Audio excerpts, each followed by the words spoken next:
83 years. If you're lucky, that's how long you'll live. That's about 30,000 days, and some of those days have already passed. You only get one life, but many people struggle with two important things: figuring out what they want to do and having the courage to go do it. So here's how to do that. Lock in, send it. These are two expressions used commonly in Gen Z. And as one of the first Canadian MPs born in the 21st century, part of my job is translating Gen Z slang to my more seasoned colleagues. So let me tell you what it means to lock in and what it means to send it. But firstly, you're probably wondering, who's this kid on stage giving me unsolicited life advice? Fair enough. I'm Jake Sawatzky, Member of Parliament for New Westminster, Burnaby, Maillardville. I represent over 115,000 people in the House of Commons, and I absolutely love what I do. I also got here in a way I never expected. Some people were surprised when I won my election, maybe because of my age. So let me tell you a bit about how I got here. I was born in the year 2000. I was lucky to have a good childhood with a loving and supportive family and a safe neighborhood. But when I was 18, I experienced some pretty traumatic events. People I loved, both friends and family, were experiencing serious mental health crises and were several times on the edge of life and death. I wanted to help, but I often felt powerless in that situation. Now, these stories involve other people, so they're not entirely mine to tell, nor is that the purpose of this talk. But I bring them up because they played an important role in shaping the person I am today. As at this time in my life, I experienced post-traumatic growth, when difficult experiences can lead to new perspectives and a new appreciation for life. When you see the lowest moments, it gives you perspective of what the good ones are. And although I wouldn't wish these experiences on anyone else, they gave me a passion to help people in my community going through hardship.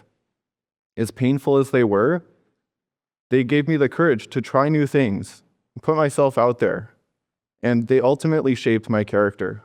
At this point in my life, I made a choice. I decided to lock in.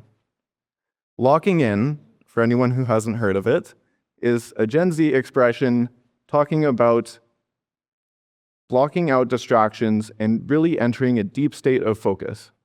Now, I decided that what I wanted to lock in on was helping people in my community, specifically those with mental health challenges and younger generations. I started by wanting to feel productive, because this helped me cope with what I was going through at the time. I wanted to feel as though I was helping. So I got involved in an organization called Rotary International, and I started doing charity projects. I started fundraising, and this helped me be really organized and diligent with my time. Then I decided that because I wanted to help people with mental health conditions, I should learn more about what's going on behind the scenes of a mental health crisis. What is the biological basis for mental health conditions? What are some of the new treatments available? So I started studying neuroscience at the University of British Columbia, and both as a student and research assistant, learned a lot more about what these conditions were.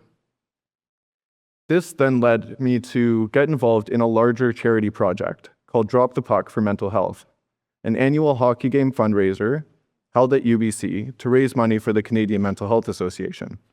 I started kind of just getting involved, and I eventually became the president of the club, and together we raised over $140,000 for the Canadian Mental Health Association.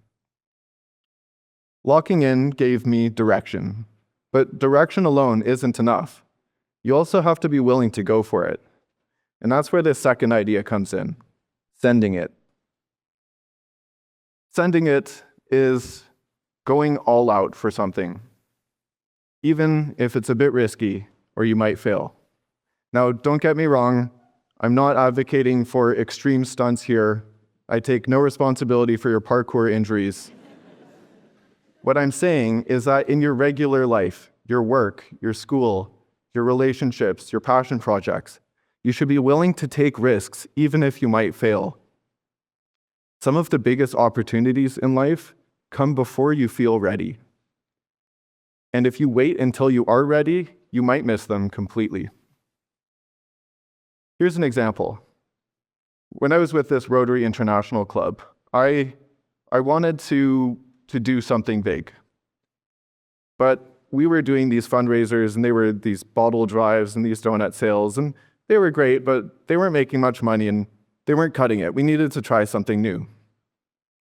So I had a friend who was in a band, and I thought, I should organize a concert fundraiser. Wouldn't that be cool? A concert.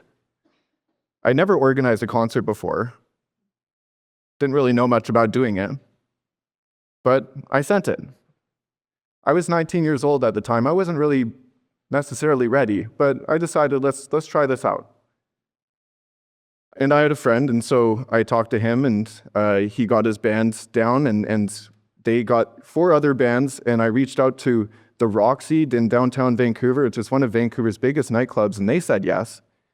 And I put together this concert with 4 bands at the Roxy downtown, and we didn't even have an MC, so I just got up on stage and introduced the bands myself. And that was a fundraiser where we were fundraising for our club to go install stoves in rural Guatemala. The fundraiser itself actually went really well, to my surprise and everyone else's. And it went so well that we decided to keep doing this. I kept organizing these concerts. I organized about 8 more over the next couple of years for all kinds of different projects. Some were more local for homeless shelters. There was all these floods in British Columbia, so we did fundraisers for flood relief. And they were really great. And doing all of these concerts gave me that experience. And I actually then went into organizing large music festivals at UBC with about 6,000 or 7,000 people at each one. And then me and a friend, really, we talked about it, and we decided, let's start a business organizing concerts. I knew nothing about business. I had no business background, but I sent it. I'll be honest, it was a very painful start. Our first event ever, we lost $7,000 in one night. And for 2 university students, that was basically our combined net worth. I could also go on for days about all kinds of chaotic events of trying to bring this massive pressurized CO2 canister in an Evo to an event to set up a smoke machine, and we were late for our own event that we organized, and people were going to show up in 5 minutes, and we nearly exploded the canister trying to connect it to the smoke machine. That's for another talk. But we kept doing this company. We kept going. And over the course of 4 years of building it up, we actually have now organized over 150 live music concerts. And we've given lots of artists the opportunity to perform and share their music. It's been incredible, and I'm glad we really stuck it through. Another example of sending it was politics. So when I was at university, I had a friend who was pretty involved with a federal member of parliament. And so that friend one day reached out to me and said, hey, could you come help with door knocking? Now, I didn't know what to expect, and I just wanted to help my friend out. So I came and I helped out with door knocking. I was one of the only people that showed up because not many people want to go knock on people's doors and ask them for their political opinions on a Friday afternoon. But I actually really enjoyed it. I liked talking to people about the issues that they cared about and trying to come up with some kind of solution or hear different perspectives. I really did enjoy it. And I met some people along the way, and I thought I'd like to do this. So I kept doing it. I kept coming back. And that also prompted me to run in student elections at my university. So I ran in a student election. I was super excited, got my campaign going, and I lost. Then the next year, I thought, okay, I got the hang of this. I think I know how to do this. So I ran a second election, worked even harder, and I lost again. I'll tell you that losing was even more embarrassing the second time around. Around that time, I graduated with my degree in neuroscience, and I moved back to my mom's house, which, as every graduate knows, is the dream scenario. I still remember arguing with my mom as I moved my drum kit back into the garage, trying to make space for it. And it was a good year. I spent a lot of that time preparing for my master's degree, which I was planning on starting the following fall in counseling psychology. And I also spent a lot of time convincing my mom that starting a business was a real career path and that one day I would get paid for it. She was skeptical. And to prove that I still had my life together, I went and got a job teaching science programs at an after-school class. But that's when everything changed. I got a phone call. It was my friend who I had gone door knocking with. He called me and he said, "Would you like to run in the federal election to be a member of parliament?" I was pretty surprised to get this call, as you can imagine. Me? I have no political experience, aside from losing 2 student elections, and I just graduated in neuroscience, not political science. But he said I would be a good candidate. He had seen all of the community work I was doing, charity work for mental health causes. He knew I was passionate about something, and he knew I was comfortable putting myself out there. He said I should do it. So I was hesitant at first. Coming off of losing 2 student elections, you don't immediately think, I'm going to go run in a federal election. But I thought about the impact. Now, going into the path that I was planning for in counseling psychology, of course, I would have a big impact on a lot of people. But going into federal politics and advocating for mental health care at a national level, this was an opportunity I'd never imagined. I thought about it, and also being one of the youngest members of parliament, I could be a voice for the younger generation. My head started to turn. I thought about this, and I sent it. So I did an interview with the people. We got the green light they launched my campaign. I got on the ground, I knocked on doors, I did interviews and debates and media. I did the whole campaign out of my friend's parents' car, who lent it to me for the month because I'd never owned a car.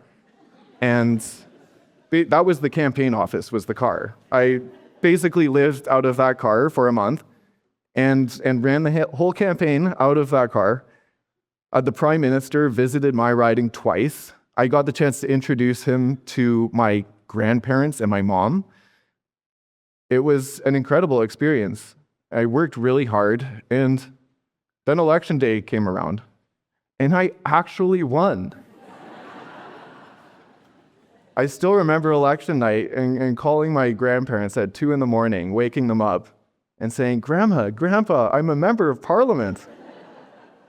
That was, I made that call. I couldn't believe it as I was making it. I can't believe I'm saying this right now.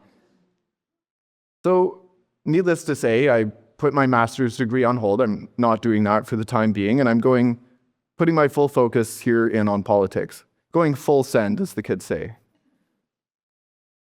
So, 2 weeks later, after Election Day, I walked into the House of Commons for the first time as one of the first Canadian members of Parliament born in the 21st century. What an honor. This was not the path I was expecting, but now that I'm here, I take this responsibility very seriously. What I want to emphasize about my life is that I am where I am today because I locked in and I sent it. I locked in to find direction, and I sent it when I saw the door open. 83 years, 30,000 days. Take some time to think about what matters to you. Set your goals, block out your distractions, and when the time comes, go for it. Now is the time to lock in and send it.